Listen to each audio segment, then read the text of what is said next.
I have a truck full of Mexicans, a truck full of Chinese, and a truck full of Islamic terrorists. What truck do you not want entering the United States? Chinese. Do you think President Obama believes that there are Chinese coming over the border through Mexico?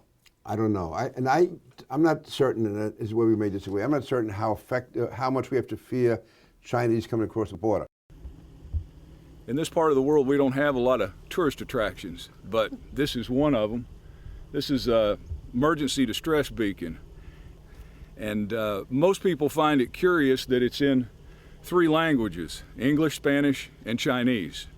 And since the last time we were out here, they've even been so nice as to add a 5-gallon bucket of water, courtesy of the United States government. This has been here at least a couple of years. They put it here for a specific reason because this is the point that they travel quite a bit. There are 8 of them along the Texas border. I have a question for you. Why do you think that sign should be down along the border in Texas? Written in English, written in Spanish, and in Chinese. The government made that, Congressman. Our government? Yes. I mean, you've been in Congress for 22 years, right? Right. Okay. Has anybody ever showed you that picture before? No. Nobody's ever. No. Nobody's No. ever gone to one of your hearings and said, "Look at this picture." No. No. Marketing 101. Make your advertisements to the people who are going to read them.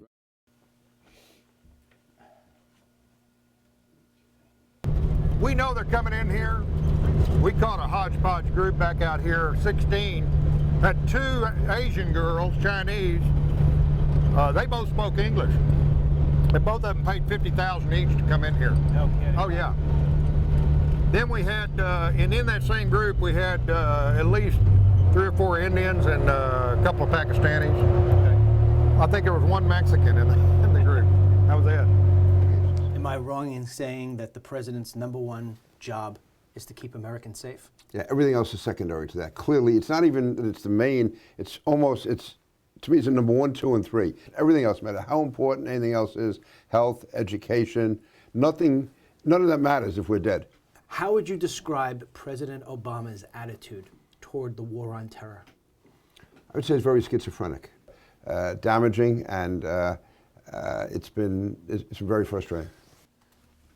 So, Congressman, what you're saying is that the #1 job of the President of the United States is being handled in a schizophrenic manner. Yeah. So in the months ahead, I will continue to engage Congress to ensure not only that our targeting, detention, and prosecution of terrorists remains consistent with our laws and system of checks and balances, but that our efforts are even more transparent to the American people and to the world. We cannot look back years from now and wonder why we did nothing in the face of real threats to our security and our economy. Shortly after President Obama's State of the Union address, his administration allowed 2,000 of the most dangerous illegal aliens detained in U.S. prisons to be released into the general public. The White House blamed this on looming budget cuts that would not take effect for another 30 days. Janet Napolitano denies any involvement. I sent an email to the Department of Homeland Security in which I asked, if the funding to detain 2,000 criminals was no longer available, why not release Americans whose sentences were coming to a close in the near future? I did not receive a reply.